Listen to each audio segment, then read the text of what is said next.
জীবনে প্রথমবার হেরে যাওয়ার পর ভেবেছিলাম মানুষটাই হয়তো ভুল মানুষ ছিল।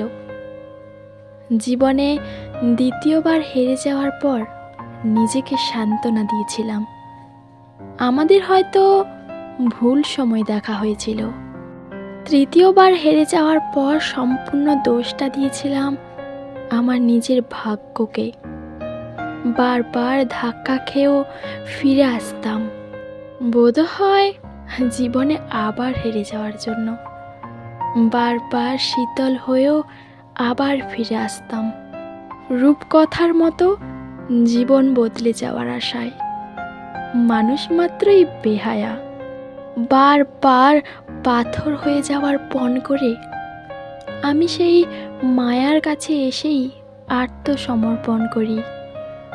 বারবার শতবার আমি শুধু ফিরে আসি মায়ার টানে।